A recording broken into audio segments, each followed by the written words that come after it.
¿Cómo les va? Sean bienvenidas, sean bienvenidos a una jornada más de la Feria Internacional del Libro Universitario en su modalidad virtual que organiza la Universidad Veracruzana.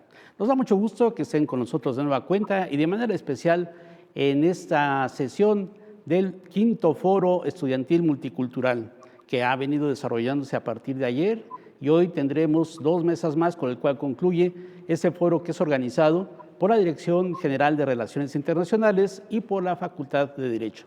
Y nos da mucho gusto que este espacio sea justo el momento para que los jóvenes expresen sus experiencias, nos demuestren sus actividades que vienen realizando en diferentes lugares, sobre todo en la movilidad que tiene que ver con la internacionalización y el compromiso que tienen con la sociedad. Entonces nos da mucho gusto que se encuentren aquí con nosotros. Hoy tenemos, para empezar, a 3 jóvenes estudiantes, mujeres, que van a estar dentro de los temas de derechos humanos y derechos indígenas. Y para ello, pues le damos la palabra a Frida Yolanda Romero Vela, quien llevará esta mesa. Adelante, Frida, estudiante de la Facultad de Biología y de Pedagogía también. Muchas gracias, maestro Germán. Me complace darles nuevamente la bienvenida, brindándole continuidad a este quinto foro multicultural estudiantil, espacio de diálogo y saberes interdisciplinarios de jóvenes universitarios que han tenido la oportunidad de realizar una movilidad estudiantil. El día de hoy, en esta tercera mesa titulada Derechos Humanos y Derechos Indígenas, nos acompaña Roxana Cuevas Cruz, es ex becaria de la Universidad en España, y Julieta Saray Flores Lara, ex becaria de la Universidad College Cork de Irlanda. Sean bienvenidas. Siguiendo con el orden del programa, cedo la voz a Roxana Cuevas Cruz, quien nos hablará del tema la influencia de España en la literatura escrita por latinos en Estados Unidos en el siglo XX. Muchas gracias, Frida, por la presentación y permítanme un momento para compartir mi pantalla.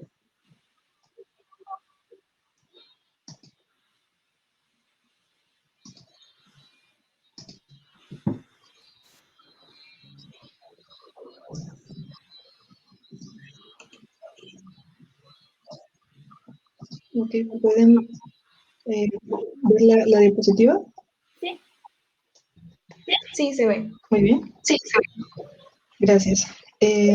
Bueno, el tema de mi ponencia es la influencia de España en la literatura escrita por latinos en Estados Unidos en el siglo XX, bajo el eje temático de derechos humanos y derechos indígenas. Y este trabajo fue realizado bajo la supervisión de 2 profesores, el doctor Luciano García García de la Universidad de Jaén y mi asesor de este foro, el doctor José Luis Cuevas Galloso de la Universidad Veracruzana. Esta investigación surge a partir de mi estancia de movilidad en la Universidad de Jaén, España, en donde cursé la asignatura de Técnicas de Estudio y Análisis en Literatura Inglesa, y surge también a partir de mi regreso a la Universidad Veracruzana, en donde cursé Literatura Escrita por Latinos en Estados Unidos, y pues es la combinación de lo aprendido en estas 2 experiencias educativas. Como se puede inferir por el título, el objetivo de este proyecto es señalar la influencia que ha tenido España, que en este caso sería la novela picaresca, es sobre la literatura escrita por latinos en Estados Unidos, en la forma de novela testimonial. Y es que además de todas las aportaciones lingüísticas, gastronómicas y culturales de España, este país también ha contribuido al enriquecimiento de la literatura latinoamericana y en consecuencia a el de la literatura escrita por latinos en Estados Unidos. Pero ¿qué es lo que se va a lograr al comparar estas 2 narrativas? Bueno, pues no es ninguna novedad que la literatura siempre ha sido utilizada para emitir juicios en contra de la sociedad de su época. Estos juicios han servido para darle una voz al pueblo, a las personas oprimidas y que no tienen representación. Y esto es algo que logra la novela picaresca, que surge en el siglo XVI como una crítica a las sociedades, las instituciones degradadas de la España imperial, y lo hace a través de una antinovela irónica. Este tipo de novelas mostraban la realidad de los hidalgos empobrecidos, de los falsos religiosos y de las personas marginadas, al contrastarla con la vida de los caballeros y de los burgueses, quienes se encontraban en una realidad privilegiada. De la misma forma, la novela testimonial denuncia las injusticias de la realidad migrante. Estas incluyen la opresión social, la temática racial, la identidad perdida, las injusticias de las que son objeto, entre otras cosas. Entonces, al comparar y centrarse en las similitudes entre estas dos narrativas, lo que se busca es concientizar sobre la realidad migrante, porque los atropellos que se denuncian en la novela picaresca, por ejemplo, ocurrían en España hace 4, casi 5 siglos, pero son los mismos que se denuncian en la novela picaresca, con la diferencia de que estas son cosas que siguen sucediendo hoy en día. Y claro, este proyecto también busca que la literatura chicana o escrita por latinos en Estados Unidos tenga un mayor reconocimiento porque, por ejemplo, la novela picaresca surge justamente en el llamado siglo de oro de la literatura española. Por lo tanto, es una literatura que sigue siendo leída, comentada, estudiada, reconocida, mientras que la novela testimonial ha sido prácticamente ignorada por los académicos a ambos lados de la frontera, y no solo ignorada, sino que incluso ha sido censurada. Esto, por supuesto, también tiene que ver con los factores sociales, económicos y políticos que llevaron al surgimiento de ambas literaturas y el nivel de aceptación que han tenido. Para propósitos de esta presentación he seleccionado 3 obras y de forma muy rápida vamos a ver las características principales más llamativas de cada una. La primera obra a comentar, por supuesto, es El Lazarillo de Tormes. No se sabe con exactitud la fecha de publicación, pero las ediciones más antiguas de esta novela son de 1554. Lo que sí se sabe es que fue la primera novela picaresca y que esta fue anónima por el contenido polémico que tenía. Algo bastante llamativo que hace el autor es presentar a Lázaro como el autor del libro. De esta forma, El Lazarillo de Tormes se puede leer como una autobiografía escrita en un lenguaje natural y sencillo, y es una crítica directa al clero y a la nobleza. El Lazarillo de Tormes también posee todos los elementos típicos asociados a la novela picaresca. Por ejemplo, que el héroe suele ser una persona de bajo estrato social, que el relato está narrado en primera persona, que el pícaro o protagonista va de lugar en lugar trabajando para distintos amos y que esto lo forza a llevar un estilo de vida deshonroso.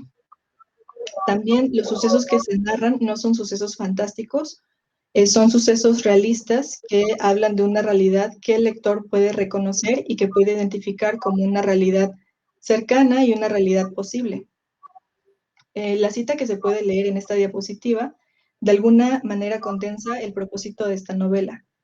Esto lo está diciendo Lázaro, ya de adulto, y en ese momento se encuentra en una situación económica mucho más favorable que la que tuvo en su niñez o en su juventud. Sin embargo, su posición social sigue siendo bastante deshonrosa porque se encuentra casado con una mujer que es la amante de un hombre en una situación de poder. Aquí, tanto el clérigo como la nobleza lo critica, y esta es la forma en la que él responde, diciendo que él, por no haber sido un hombre privilegiado, por ser un hombre sin suerte, mantener su honra es un lujo que él no puede darse, porque para él siempre va a ser una elección constante entre tener honra o tener hambre, y él siempre va a elegir sacrificar su honra para sobrevivir. Además, se le está juzgando a través de la mirada conservadora que se rige por los valores impuestos por la nobleza. Y estas personas sí pueden aspirar a cumplir con estos valores y estas normas porque ellos están en una posición privilegiada. Ahora, en el caso de la novela testimonial, voy a poner 2 ejemplos. El primero es el de Down These Mean Streets, de P.D. Thomas. Esta novela es una novela autobiográfica que se publicó originalmente en 1967, pero la historia se desarrolla en los años 40 y 50, cuando Estados Unidos apenas estaba recuperando de la Gran Depresión. Esto de por sí ya era una época bastante complicada para los estadounidenses blancos. Ahora podemos imaginarnos lo difícil que fue para una familia de migrantes puertorriqueños que vivían en un barrio marginado de Nueva York. Un ejemplo de esta situación es lo que se puede ver en la cita de esta diapositiva. Esta escena sucede en un invierno en la niñez del protagonista, en la que su mamá se encuentra maldiciendo al casero y lo llama un desalmado por no haber prendido la calefacción del edificio.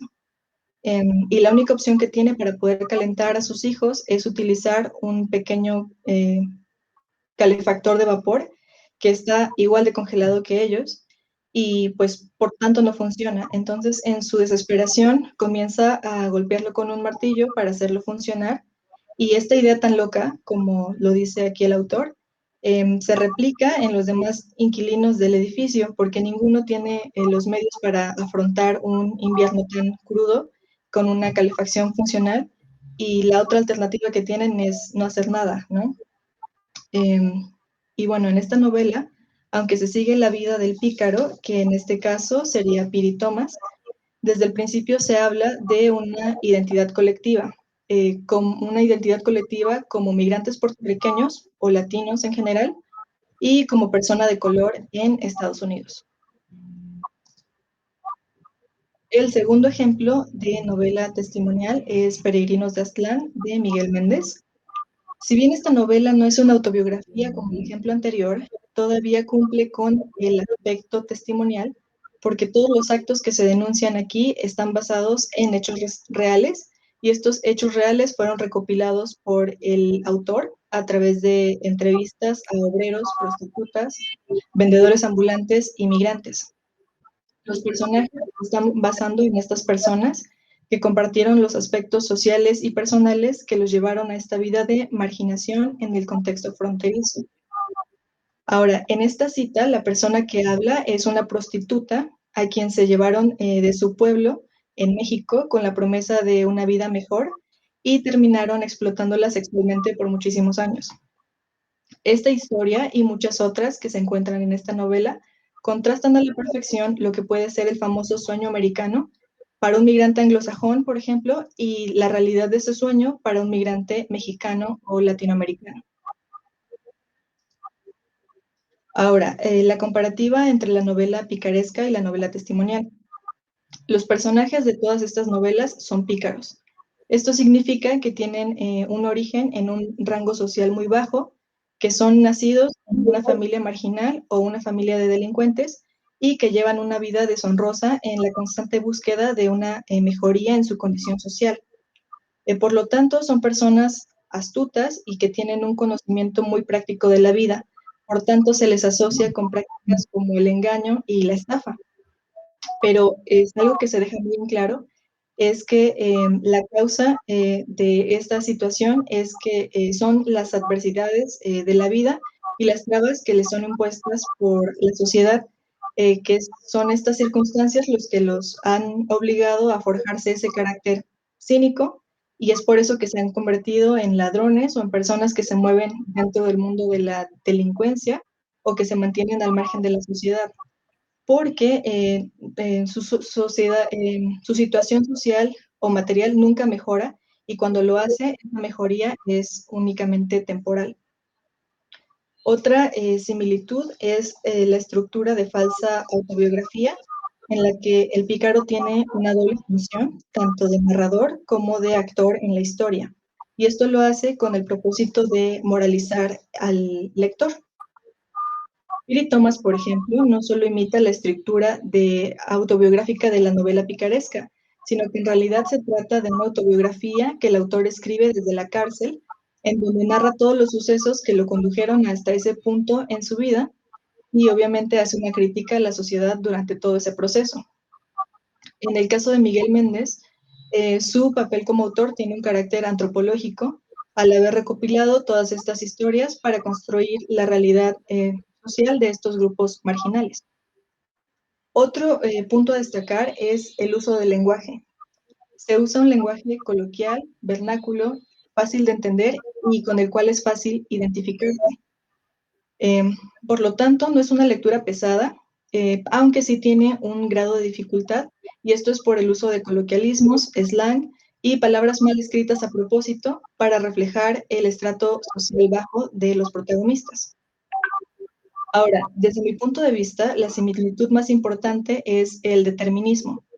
Esta cualidad dice que aunque el pícaro intente mejorar su situación y su condición social, siempre va a fracasar y nunca va a dejar de ser un pícaro. Esto es algo parcialmente cierto para la novela testimonial, porque no es tan pesimista como las primeras novelas picarescas. El determinismo está presente en El Lazarillo de Tormes de principio a fin, pero otras novelas posteriores presentan un final más optimista y esto lo hacen para no ir en contra de la doctrina católica del libre albedrío. En esa época, ir en contra de la iglesia no era nada sencillo, y es por esto también que El Lazarillo de Tormes es una novela anónima. En ese sentido, Down These Mean Streets se parece mucho más a las novelas picarescas que le siguieron a Lazarillo de Tormes, en las que se deja un final abierto, con la posibilidad de que tanto esta situación se repita indefinidamente o con la posibilidad también de que haya una evolución. Y bueno, ya para concluir, me gustaría invitarlos a dos cosas. La primera es, por supuesto, realizar una movilidad académica, ya que sin duda esta es la mejor manera de relacionarte y de comprender otras realidades sociales distintas a la tuya. Y esto se logra a través de la inmersión cultural. Una movilidad académica no solo te ayuda a ser mucho más consciente de tu propia cultura, sino que también te ayuda a apreciar las culturas de los demás. Por ende, te vuelves una persona más tolerante y más empática. La segunda cosa a la que quiero invitarlos es a seguir leyendo este tipo de textos, como la novela testimonial, que son textos que están escritos para incomodar, para denunciar y para causar una reacción. Y ojalá que la reacción que causen ustedes los motive a utilizar espacios como este para abogar por los derechos humanos, no solo de sus compatriotas, sino también por los derechos humanos de otras culturas que disten mucho de la propia. Estas dos cualidades, la tolerancia y la empatía, deben ser cualidades básicas, de cajón, de cualquier miembro de la comunidad universitaria. Por mi parte, me alegra saber que la Universidad Veracruzana continúa poniendo especial énfasis en estos temas y ojalá que el próximo año muchos de los espectadores de este foro se conviertan en los ponentes de la sexta edición. Aquí les dejo las referencias por si quieren tomar una captura de pantalla y consultarlas más tarde.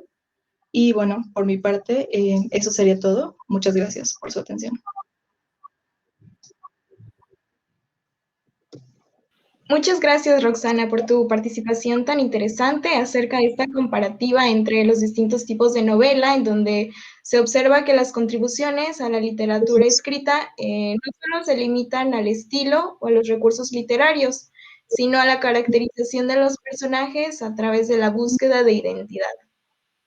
Si bien continuamos con Julieta Saray Flores, el tema Nuestras raíces hablando, identidad y lenguas nativas. Cedo la voz a Julieta. Muchas gracias. En un momento les comparto mi pantalla.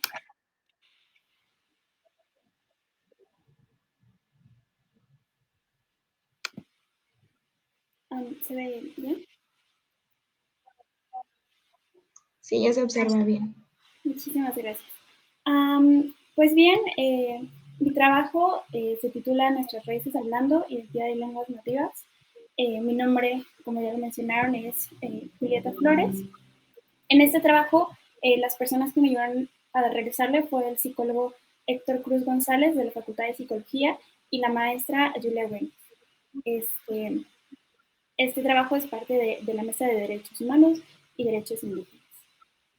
Primero que nada, pues quisiera hablar un poco de mi experiencia de movilidad.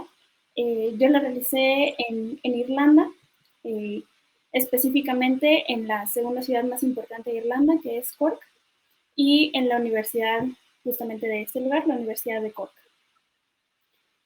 Tengo que admitir que antes de realizar esta movilidad, yo sabía muy poco acerca de Irlanda y de su cultura.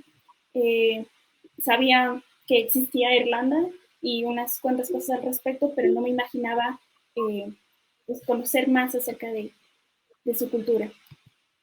El objetivo de este trabajo es, mediante la comparación histórica entre México e Irlanda, resaltar la importancia de integrar las culturas nativas en la cotidianidad mexicana. Cuando yo realicé la movilidad a Irlanda, hubo muchas oportunidades en las que pude conocer más acerca de la cultura nativa de Irlanda. Me dieron la oportunidad de formar parte de un grupo en el que yo aprendí irlandés, y mediante este grupo yo fui a varios lugares culturales en la República de Irlanda. Incluso me enseñaron sus bailes, conocí un poco de su comida, un poco de su religión, sus tradiciones, entre otras cosas. Realmente fue algo que me gustó mucho y me pareció muy loable, porque incluso en las calles yo podía ver no solo el inglés, sino también el irlandés, y ver muchas tradiciones que buscaban conservar. Este tipo de cuestiones me hizo regresar un poco a mi país y ver en qué punto estábamos respecto a esto. Justo después de que llegara a México, a Veracruz y a la universidad, tuve la fortuna de experimentar un foro igualmente multicultural, en la que incluso participaba la UBI, que es la Universidad Veracruzana Intercultural, y exponían un poco acerca de justamente esto, de culturas indígenas, e incluso hubo un expositor que nos habló en su lengua nativa. Fue muy interesante y realmente me abrió un espacio de reflexión. Este trabajo justamente surge de mi proceso de reflexión y conciencia respecto a cómo estoy parada yo respecto a otras culturas. Antes las tomaba más por sentado y solo sabía que existían, sabía que era parte de nuestra historia, pero siento que no les daba el lugar que les correspondía. Cabe resaltar que yo quiero hacer una comparación histórica, porque considero que hay puntos que se parecen, ¿no?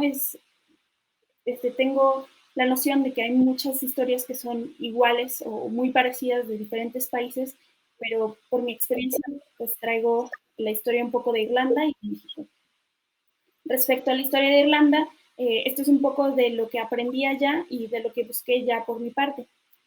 El territorio de Irlanda, que es prácticamente una isla, fue habitado por celtas, vikingos y normandos que llegaron en diferentes momentos. Cada una de estas culturas aportó cierta parte a lo que hoy es la cultura irlandesa, ya sea poesía, idioma, ciertas tradiciones. Entonces, habla de que la cultura irlandesa está enriquecida por otras fuentes, no solamente crecieron ahí sin ninguna influencia. Pero en algún punto, y algo que es a lo que voy más que nada, tuvo este conflicto con, con Inglaterra, en la que varios territorios de Irlanda fueron cedidos a ingleses. Esto se conoció un poco como la Unificación de Ulster, que es un momento muy recordado por los irlandeses. Toda esta pelea aún es un poco resentida, en la que las tierras de los irlandeses fueron quitadas para dar a los ingleses. A ellos se les dejó tierras infértiles, y hubo mucha lucha de creencias respecto a la religión, principalmente ya que los irlandeses eran católicos y los ingleses protestantes. Entonces, se les dejó este tipo de tierras que eran infértiles, les fue muy difícil sobrevivir con ellas. También se les impuso muchas leyes, leyes penales incluso, en las que por el simple hecho de tener una religión distinta o por el simple hecho de hablar su propio idioma eran castigados o limitados, tanto política como económicamente. Y realmente la vida ahí era muy, muy complicada, muy difícil, a tal grado de que gran parte de la población o falleció o fue asesinada o emigró a otros lados, principalmente Estados Unidos y una parte incluso a México. A largo plazo, lo que resultó de todo esto, ya una vez que se independizaron y tuvieron su autonomía, es que la dominación del inglés se mantuvo. Es decir, aunque su idioma era irlandés, el inglés hasta el día de hoy se sigue escuchando más en las calles que el irlandés. Todos los procesos legales, las indicaciones todavía llevan más el inglés y un poco ahora ya el irlandés. Incluso en las calles yo he alcanzado a escuchar más de otros idiomas como el chino, el coreano, el español, francés, diferentes idiomas, pero fue muy difícil encontrar en las calles el irlandés, lo cual me pareció muy, muy impresionante. Hubo una gran reducción de la población y obviamente una modificación de la cultura original que entonces tenía Irlanda, en tanto a gastronomía, el idioma y algunas tradiciones. Ahora, comparando un poco esto con la historia de México, tengo que admitir que no es exactamente lo mismo, pero yo resalto ciertas similitudes. En México, por ejemplo, no teníamos definido el territorio antes de que llegaran los españoles, es decir, eran muchos señoríos y eran diferentes culturas las que coexistían en un mismo espacio. Y la verdad es que ni siquiera se llevaban bien, es decir, aún tenían riñas por territorio y por recursos. Pero cuando llega la conquista de México son los españoles los que definen este territorio que ahora conocemos como México, y bueno, con algunos cortes que se han hecho, e imponen esta cultura, la cultura española. Incluso imponen su religión, que es la católica, y todas las creencias indígenas son vistas más como herejías. No hay tanta diferencia para los españoles de qué cultura venía cada indígena, porque para ellos realmente todos eran indios y no había mucha diferencia entre ellos, ¿no? Llegó un punto en el que era un poco, había más posibilidades de sobrevivir siendo mestizo o relacionándose con los españoles a quedándose meramente en la cultura indígena, ¿no? Que es también lo que viene de las castas, que qué tan beneficiado eres entre más cerca estás de la cultura española. Se buscó una homogenización en la que todos creían en la cultura católica y vistieran prácticamente igual y hablaran el mismo idioma, que era el español. Cabe mencionar que era muy complicado poner una resistencia a esto o que todos los indígenas se unieran para ello, porque ya había diferencias entre ellos, eran muy diferentes las culturas, eran muy diferentes los idiomas y no era la misma situación. Pero los resultados a largo plazo fue nuevamente la dominación del español, una reducción de la población, especialmente indígena, y una pérdida de la diversidad cultural. Aterrizando esta situación un poco más a Veracruz y ver cómo lo diverso que es todo esto y cómo no se puede hablar de una misma cultura, está el panorama lingüístico de Veracruz. Tan solo aquí en el estado de Veracruz tenemos 12 lenguas indígenas diferentes, situadas en diferentes regiones. Las que están más cerca de Jalapa son la náhuatl y el totonaco. Pero hablamos de que no podríamos homogenizar o decir que hay solo una lengua indígena en México o siquiera en Veracruz, porque evidentemente hay mucho. Y también mencionar que la población hoy en día hablante, bueno, estos son datos del 2010, la población hablante de lenguas indígenas en Veracruz es tan solo el 9%, es decir, aunque abarcan, o en este mapa parece que es un gran territorio, solo es 9% de la población total de Veracruz. Ya para aterrizar un poco más la comparación, hablamos de que fue evidentemente en siglos y momentos distintos, fueron culturas distintas. En México fue la cultura indígena y la cultura española, un poco las que tenían este encuentro. Claro que las culturas indígenas son más, y en Irlanda el origen fue celtas, vikingos y normandos.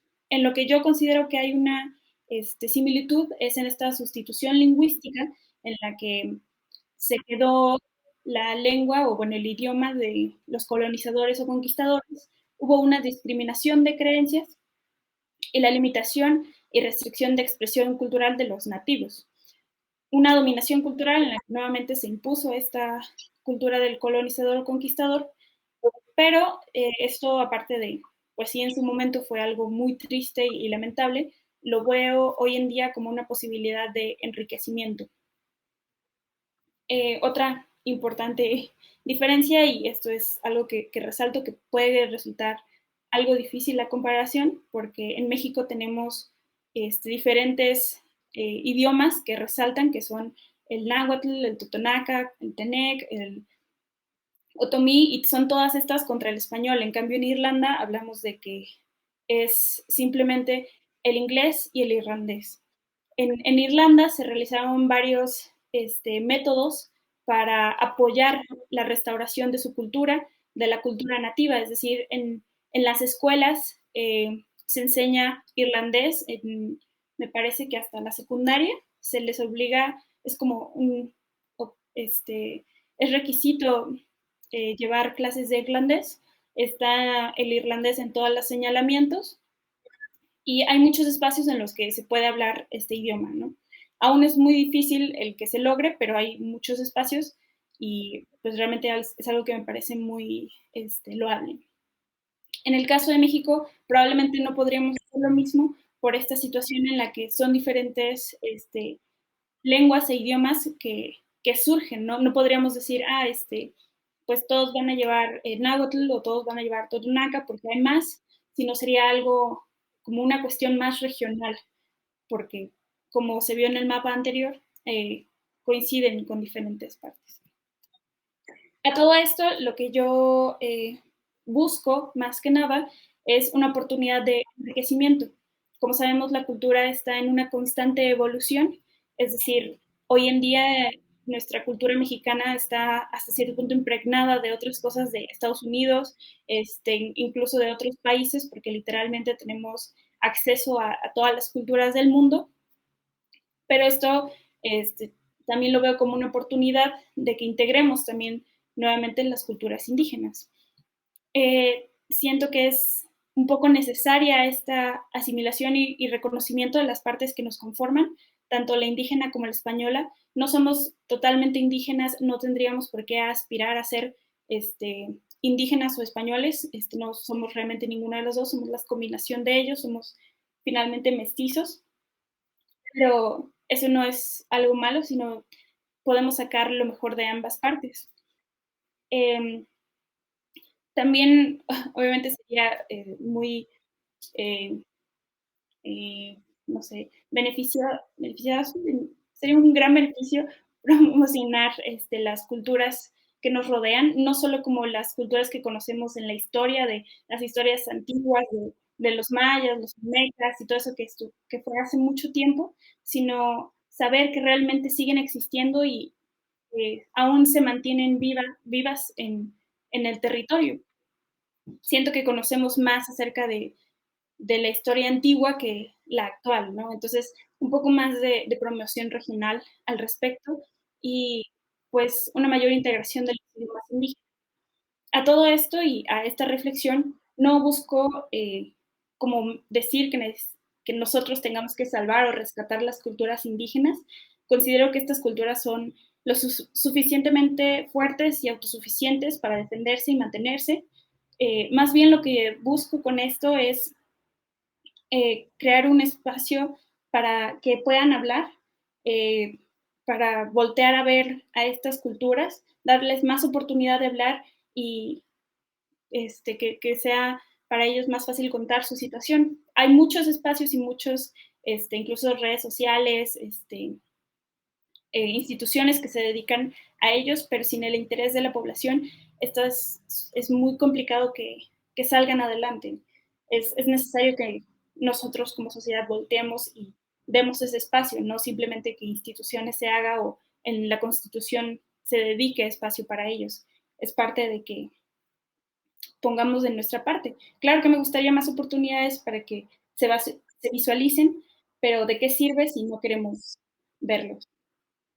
Y bueno, nada más como último, eh, quise aprovechar algunas cosas que vi en Irlanda, no para que en México se imiten totalmente o se hagan exactamente igual, sino para que podamos aprender y ver cómo podemos acoplarlo tal vez a la situación que nosotros tenemos. Gracias.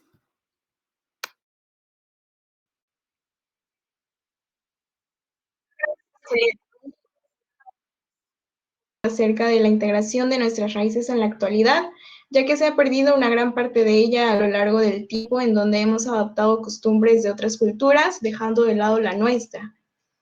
Ha sido un placer compartir este espacio con ustedes. Antes de finalizar, daremos un breve espacio a las preguntas que el público ha hecho a través de este medio. No obstante, debido a la brevedad del tiempo, solo se responderán algunas de estas, por lo que si fueran tan amables de enviarlas al correo foroacadémico@v.mx, en donde los ponentes les darán seguimiento.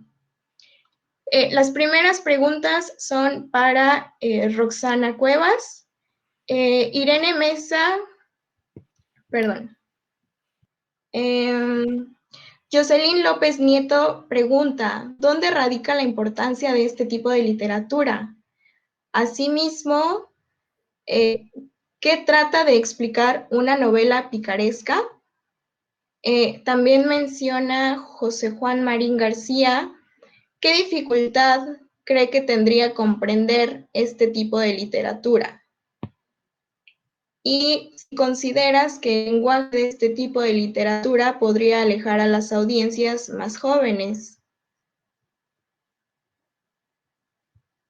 Muy bien. En cuanto a la importancia de este tipo de literatura, esta radica en su carácter testimonial. Esto es porque es una denuncia, una literatura de denuncia que busca crear una reacción, como ya lo mencioné, es una literatura que busca un cambio y no es una literatura bella o una literatura estética, tampoco tiene una trama complicada, porque lo que está buscando es un cambio social, está denunciando los atropellos a los derechos humanos y eso es lo más importante de esta literatura, no la prosa o otras cuestiones que quizá pudiéramos analizar más profundo en otro tipo de escritos. Creo que eso es lo más importante de la literatura, tanto picaresca como testimonial. En cuanto a qué trata de explicar una novela picaresca, es muy sencillo, es la vida del pícaro y cómo es que por más que intente salir de esa vida delictiva, las circunstancias siempre lo van a traer de regreso a esa vida de marginación. Y esto nuevamente se hace para concientizar a las personas que se encuentran en una situación privilegiada, diferente a la del pícaro, a que puedan empatizar con eso en lugar de emitir juicios en contra de las personas en esta situación por mantenerse en una vida delictiva, por ejemplo. La dificultad de entender este tipo de literatura radica en el contexto. Por ejemplo, en la literatura picaresca, la novela picaresca, perdón, era una crítica a las instituciones empobrecidas y degradadas de la España imperial. Entonces hay que saber por qué es que estaba sucediendo esto en España, por qué había tanta diferencia entre los nobles y el clérigo y la población marginada, y también el contexto en el que surge la literatura chicana, por ejemplo, la novela testimonial, qué es lo que están denunciando y qué es lo que se está buscando con esta literatura. Por lo tanto, hay que estar muy pendiente de los contextos unos años antes de la publicación, durante la publicación y después. Ahora, en cuanto al lenguaje, no creo que este tipo de literatura aleje a audiencias más jóvenes, porque pueden iniciar con libros más orientados a un público juvenil, como es el caso de Benjamín Alire Sáenz, con su libro Aristóteles y Dante descubren los secretos del universo, que es una novela chicana justamente, pero está orientada a un público juvenil y trata otros temas en boga como la sexualidad, el consumo de drogas, por ejemplo, que podrían ser interesantes para los jóvenes y de ahí interesarse más en este contexto migrante en Estados Unidos, por ejemplo. Sí, eso es todo. Muchas gracias, Roxana. Las siguientes preguntas que tenemos son para Julieta Flores. Irene Mesa pregunta, ¿consideras que estas culturas repercutieron en nuestra historia como humanidad? Y si es así, ¿de qué forma? Asimismo, Abigail Castro pregunta, ¿qué tan difícil es todo el proceso de adaptación en un lugar donde el idioma es completamente diferente al que hablamos nosotros? Germán Castillo pregunta, La compañera mencionaba que en Irlanda, al igual que en México, hay ciertas costumbres y tradiciones que se buscan mantener o rescatar. Entonces, la pregunta es, ¿de qué de qué forma logran o tratan de arraigar su esencia con los habitantes más jóvenes? Y Servando Rivera pregunta que cuál es la diferencia, cuál es la mejor motivación para irse de intercambio. Cedo la voz a Julieta.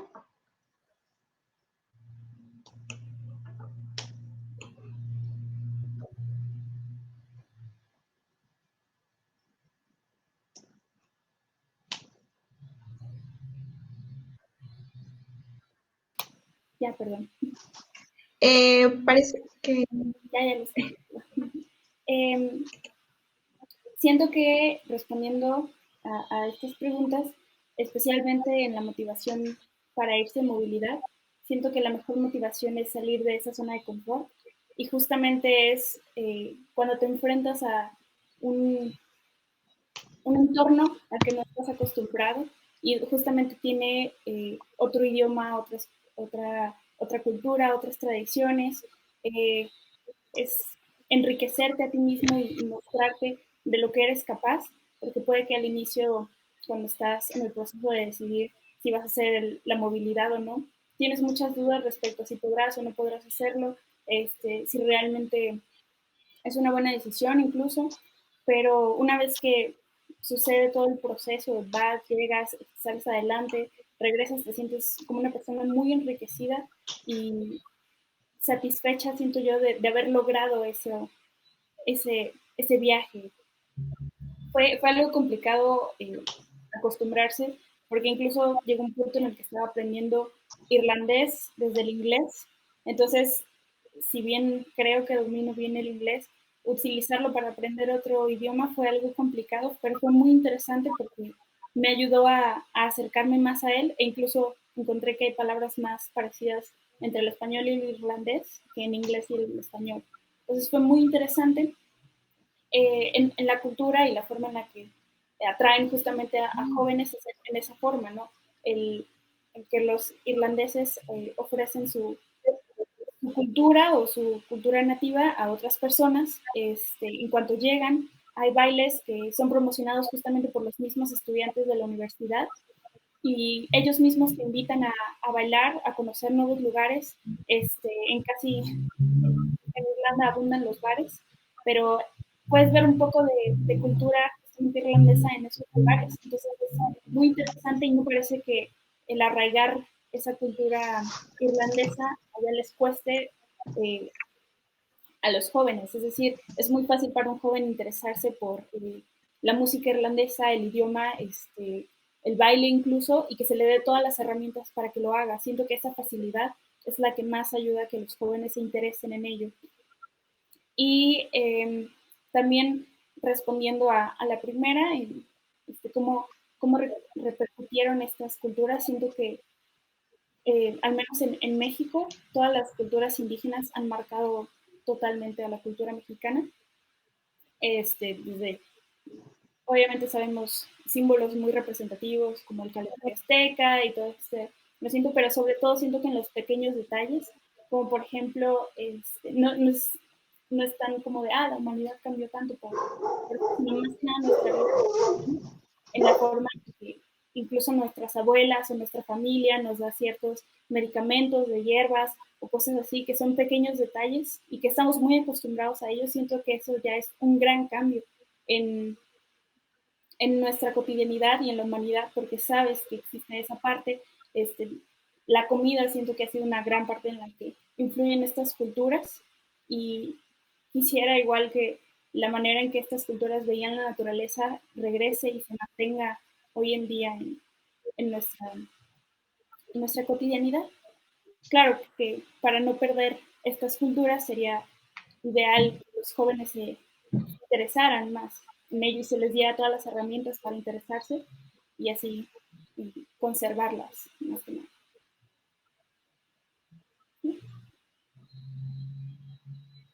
Muchas gracias, Julieta. Agradezco la participación de ambas Y me gustaría cerrar esta mesa de ponencias con una frase reflexiva de Guillermo Bonfil, quien fue un antropólogo, etnólogo y escritor mexicano. Los mexicanos que no dominamos alguna lengua indígena hemos perdido la posibilidad de entender mucho del sentido de nuestro paisaje, historia y cultura. Memorizamos los nombres de cerros, de ríos, de pueblos y de árboles, de cuevas y accidentes geográficos, pero no captamos el mensaje de esos nombres. Gracias por presenciarnos el día de hoy a través de esta modalidad virtual. Reciban todos un cordial a distancia y recuerden que en media hora regresamos con la última mesa. Cedo la voz al maestro Germán. Muy bien, pues muchas gracias, Frida. Muy interesante, como siempre, estas experiencias de nuestros estudiantes que abren las puertas, van a buscar otras culturas, conviven con ellas y nos muestran su experiencia.